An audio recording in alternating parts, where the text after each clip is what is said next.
Morning, officials plan to clear the remaining residents from the Wood Street encampment in Oakland.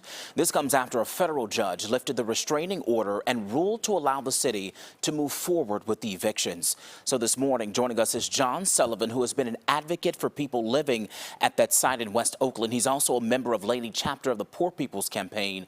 So I want to say thank you for joining us this morning. I want to ask you this question first. So the eviction is set to begin at 9 o'clock this morning. We know that. And at one point, 300 people were living there. Do you know how many people are still there or how many people will be evicted this morning?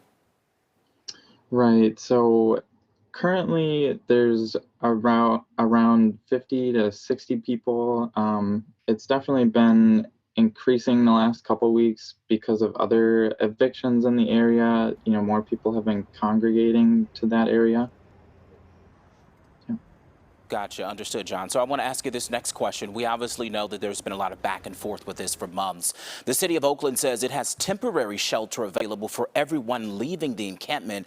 Are you satisfied with what the city is offering? That's a good question. So it's important to note that the city definitely does not have enough shelter for the, roughly 5,000 people that are homeless across the city. So, it's definitely important that, we note that there's definitely not enough shelter. And to your point, the shelter that's being offered is being labeled as adequate shelter for these people moving, but the reality is it is definitely more related to carceral housing. A lot of these conditions that they would be moving into is actually in some ways worse than what they already have. They won't have access to visitors or advocates that bring food or clothing or other needs that people might have. And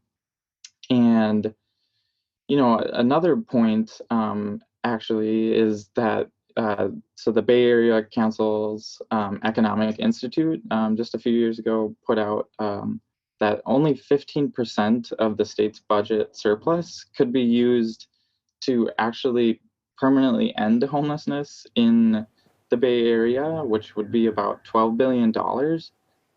So that small amount of money that the state could put towards homelessness in the Bay Area could actually provide really good housing, social housing for people at Wood Street or actually everybody in the Bay Area that's experiencing homelessness.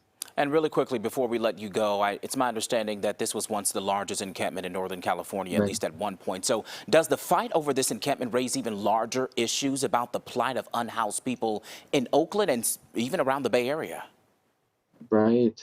I mean, it's definitely, it's all related. Actually, tomorrow in Alameda County, they're, and in Oakland as well, they're going to be talking about the eviction moratorium, and at the end of April, the Alameda County's eviction moratorium is set to end, which will actually most likely increase homelessness and exacerbate the issue larger. And it's definitely really important.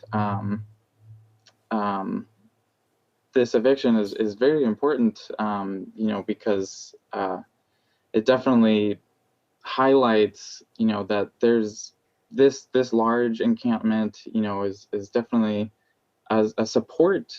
It's a really big support. It's a community for actually a lot of the other, smaller encampments in West Oakland, and it provides resources and it brings people together. It is definitely a family that's been created, and the city is definitely trying to break up this community.